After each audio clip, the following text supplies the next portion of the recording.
first met him, she was not in a good place. Just a teenager, but not like the others.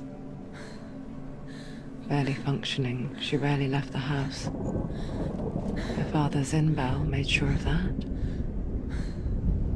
Only occasionally did she venture out on her own, collecting firewood and herbs. Errands out in the Orkney Plains. That was her world. Like this one. Barren and lonely.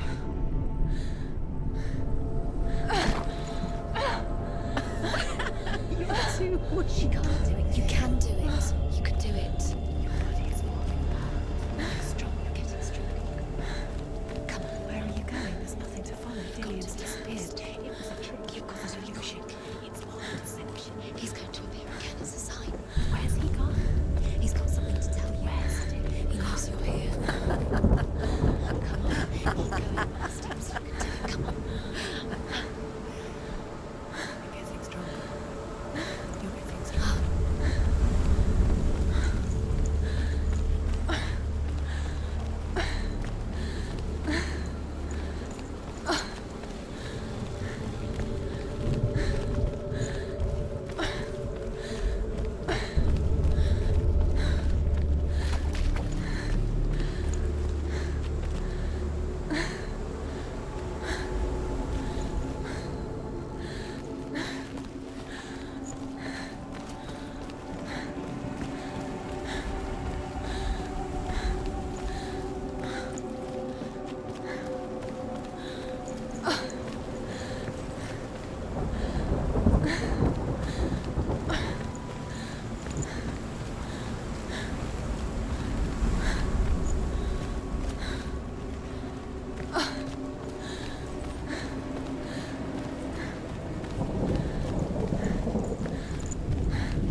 Senua, there will be times that you will feel alone and exhausted, like a strange little fish swimming against the tides of the big ocean. But have the faith to let go and let the tide carry you away. Because the whole ocean is your home, and it does not ask you to swim against it.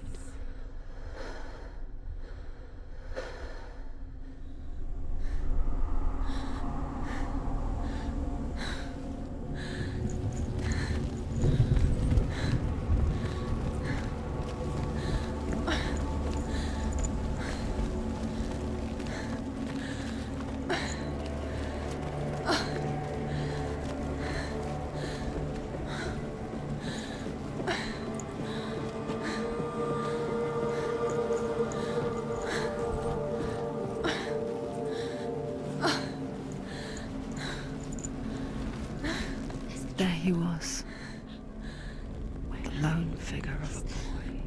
He's there. Saw him lay under the shade of a tree. You can see him. There he is. She remembers the first time she saw him. To her young eyes, he moved as if dancing, and the world danced with him. The gloom lifted. For the first time in years, she felt a ray of hope.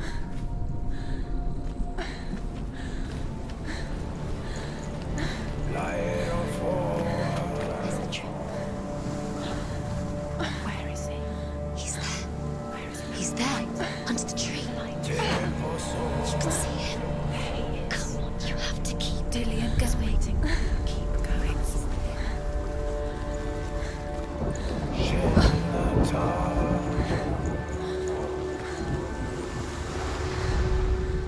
The Northmen tell of a great hero. His name is Sigmund. His father's hall was built around a great tree, and one day, Odin comes and thrusts a sword into the tree, a gift to whomever can release it. Many try, but the sword only comes out at Sigmund's touch. His brother-in-law, King Sigurd, wants it, but Sigmund refuses it, so King Sigurd plots revenge. He invites Sigmund and his brothers to a feast, but when they arrive, they are met with an army, not a warm welcome. King Sigurd captures Sigmund and his brothers, steals his coveted sword, and readies them for execution.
Death for Sigmund and his brothers seems certain. But the king's wife is Sigmund's sister, and she begs for mercy and implores the king to chain them up instead. He agrees. Not for mercy, though, but because he plans an even more cruel and lingering death. Chained to a tree in the forest that night, a she-wolf comes and devours one of Sigmund's brothers. She returns, ravenous, night after night, until only Sigmund is left. The next day, Sigmund's sister sends a servant with honey to smear on Sigmund's face. But to what end? Well, that night, when the she-wolf appears again, you'll never guess what happens.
Death for Sigmund and his brothers seems certain. But the king's wife is Sigmund's sister, and she begs for mercy and implores the king to chain them up instead. He agrees. Not for mercy, though, but because he plans an even more cruel and lingering death. Chained to a tree in the forest that night, a she-wolf comes and devours one of Sigmund's brothers. She returns, ravenous.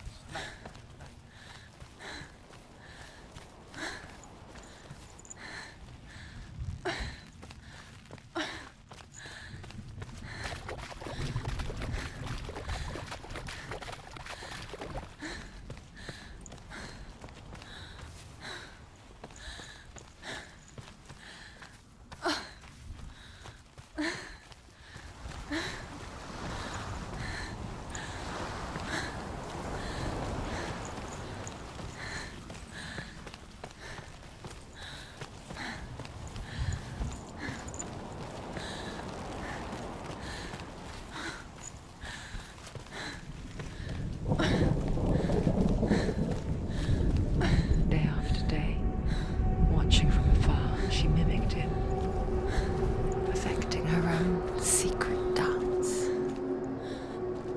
wishing those fleeting moments of light would stretch out to last forever.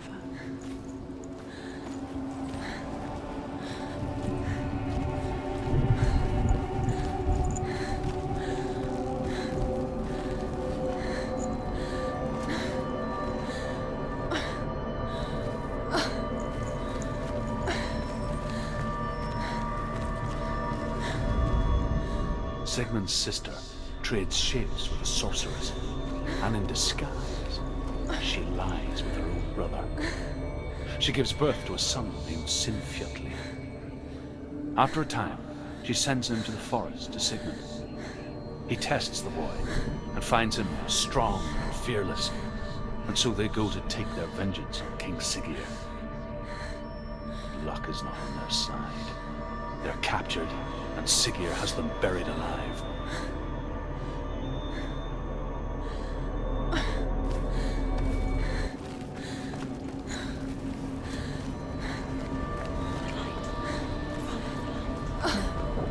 It's a trick. It's an illusion. It's not real. But you really want to believe it's real, but it's a trick. You're deluded. Where are you going? Where is she going? Yes. What is she following? You can't even fight. It's just deception. How does he so effortlessly court the world and bliss? If only she could do the same. See the world through eyes anew and dance with it, just like he does.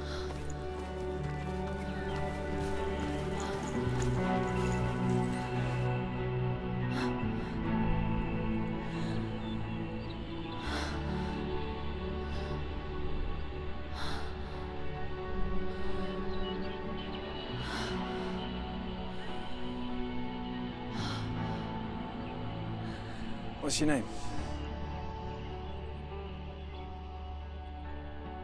Senua. I haven't seen you before.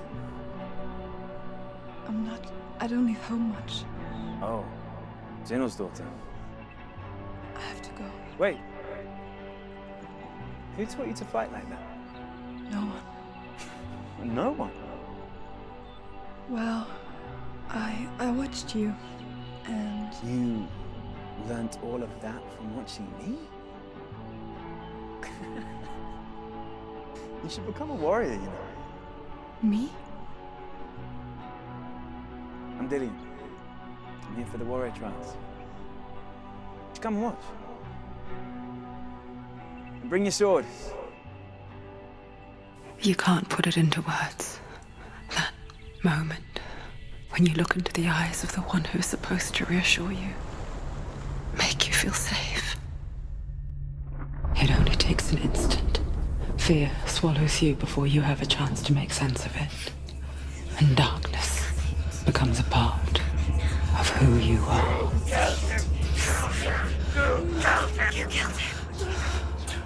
But her world changed the day the Northmen took him from her. Senua knows that there's no going back to how things were. That there's nothing to go back to at all. Stay still, stay quiet, hide, don't tell her. Their gods can see into your mind. They will use this power to destroy you. They won't stop me. I can still feel him. Whatever's left of him, they will never let him go. I'm not gonna let him rot here. You're the one rotting here. Leave me alone. You will die here. No. And all your suffering will have been for nothing. Shut up!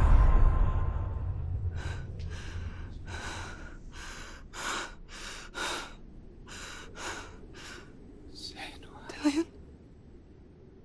Is that you?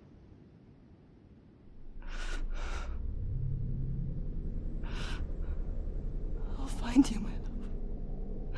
I promise.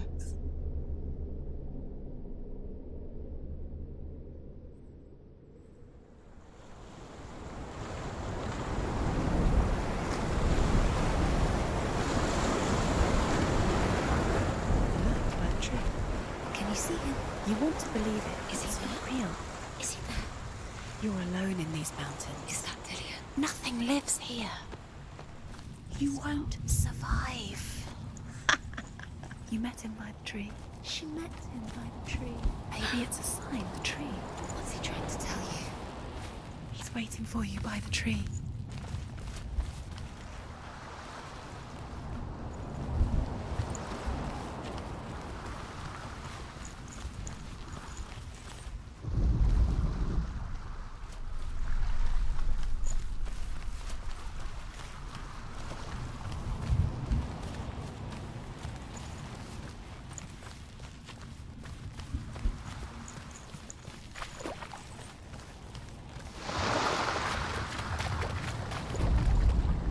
As Sigmund and Sinfjotli are being buried alive, Sigmund's sister throws an armful of straw into the grave mound. Hidden in the straw is Sigmund's sword, the gift of Odin.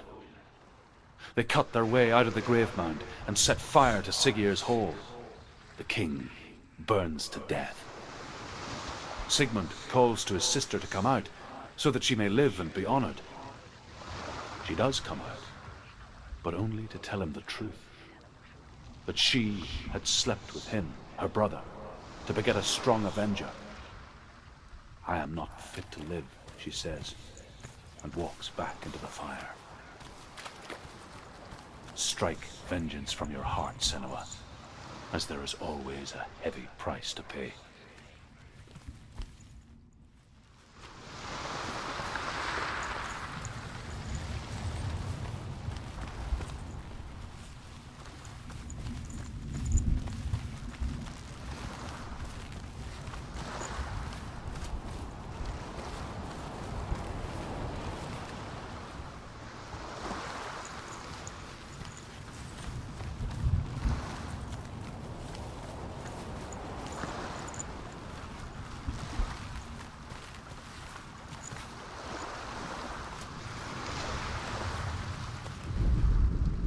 And here is the end of Sigmund's story. He was a fierce and great warrior who fought many battles. But one day, an old man came onto the battlefield. Although shadowed by a hood, Sigmund saw that he only had one eye. The man raised his spear, and Sigmund struck at it with his sword, but the sword shattered into pieces. Sigmund then knew that this was Odin, and thus that victory could not be his. He bowed his head and accepted his end. Dying, he tells his wife that she is with child, and that her son will one day make a great weapon out of the fragments of his sword. The sword named Gram.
A sword that can slay gods.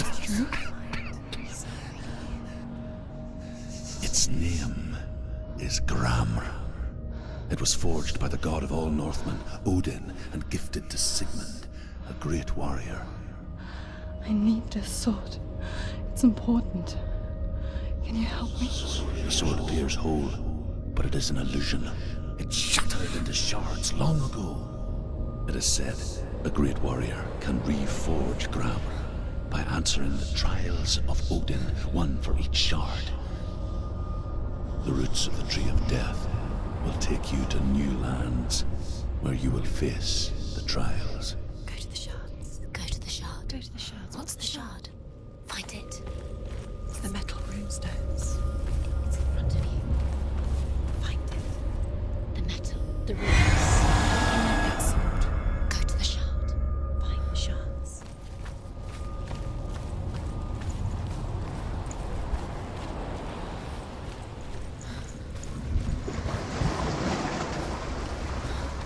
Where is it? Find it. There it is. Focus. There's the shard. Focus. Focus. Use your eyes.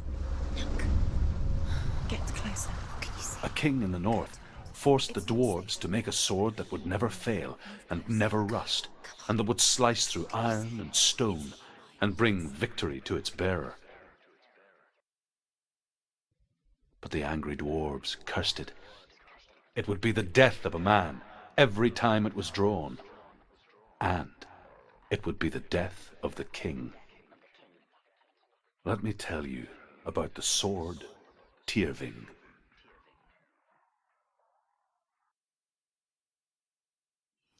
I don't recognize this place. Where are we? Where is she? It feels wrong. Where are we now? Burial mound. So strange that we go to such lengths to bury death. Something so very ordinary, inevitable. It's as if we conspire to hide death, because we have no answer for it. But when it comes, and it forces itself onto our friends or loved ones, then comes the reckoning. I can feel the dead in the air. You can feel the dead. Why would Dylan do this? Turn back. Why would he bring her here? It's not something. Why would he do something so dangerous? It can't be Dylan. He would never bring you here. Dylan would never do that. Never risk her life. He cares about her too much. He loves her. He doesn't. He does. It's not Dylan, it's a trick. He loves her.